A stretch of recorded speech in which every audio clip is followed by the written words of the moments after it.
Le stade est bleu et blanc. C'est simple et efficace aussi au niveau du tifo, Vanito.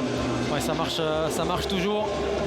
On voit aussi que c'est plein côté comme visiteur anversois. Denis Pratt est titulaire pour la première fois en championnat. Il remplace Anthony Valencia qui prend place sur le banc. On retrouve aussi un 4-3-3 et Corbani arrière droit.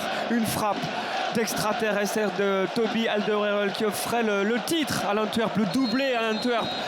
On est 1 an et demi plus tard. Genk a gagné depuis tous ces matchs contre l'Antwerp. C'est une autre histoire qui s'écrit aujourd'hui. Ce n'est que la phase classique. Match dans le match, dans les duels de haut but. Janssen, Tolu sont les deux meilleurs de notre championnat à ce petit jeu-là. Mansouba à droite pour une fois. Ça passe, peut tirer. Il va tirer et c'est cadré. Le premier quart d'heure est passé, assez équilibré. Stöckers est parti dans le dos de Costa, va chercher son pied gauche, va chercher Tolu et la Mens qui intervient très très bien. Ouais, Tolu qui frappe pas très bien, je pense. Vous l'aviez préparé celle-là? Non, mais pour à un moment donné, si on me provoque, je craque. Ouais. Alors, Cherry, oui. Cherry, non. Ouais, il y avait de la taille dans le mur, il a décidé de... Ouh là, ils sont gênés, El Wadi et Bangura. Et Cherry, le malin, s'est emparé du ballon avec Kerk. Kerk, Janssen. C'est presque la même occasion que Tolu tout à l'heure. Il a réussi à éviter le gardien, mais pas à trouver le but. Plutôt que de tenter de se procurer une dernière occasion sur un centre. Kayembe, Stöckers. Va peut-être quand même arriver ce centre. Tolu, la remise elle est parfaite. Rozovski. Oh, quel but! Le pied gauche du Slovaque qui prend un contre-pied, le gardien et les deux défenseurs anversois. C'est 1-0. Moi qui disais qu'ils étaient en train de garder la balle pour ne pas la perdre, eh bien ils ont gagné un but. Voilà, avec quand même pas mal de belles petites choses. Oui, une mi-temps, je dirais, en 2 temps, avec l'Antwerp qui était très bien rentré dans la rencontre et une équipe de Genk qui s'est offert un beau dernier quart d'heure et qui a eu la bonne idée, contrairement aux Anversois, d'être récompensé juste avant la pause.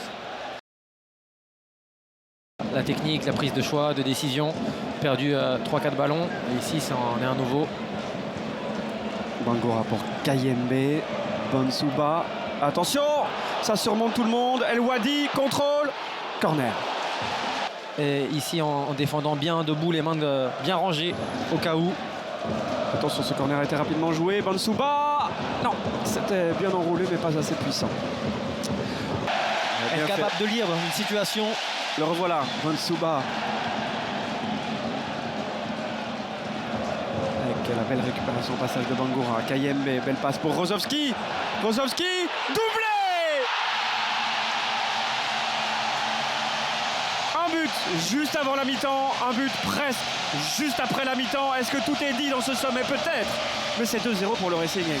Il y a des choses qui sont dites et il y aura des choses à dire côté Jonas de Roux quand même parce que...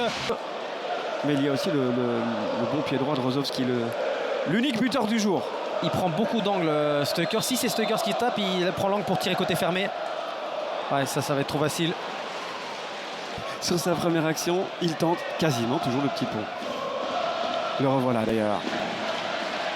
Et il tient bien sur ses pattes. Il libère haut. Il va avoir son but en jeu. Peut-être. Oh! Pour le troisième. Non, Lamens, le drapeau reste en bas, donc il n'y avait pas de hors-jeu. Il n'est pas monté pour rien.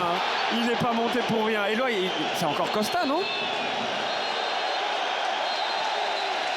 Et il siffle la fin du match. Regardez, Karetsas qui va aller chercher le public, sans doute un petit peu frustré de ne pas avoir joué assez.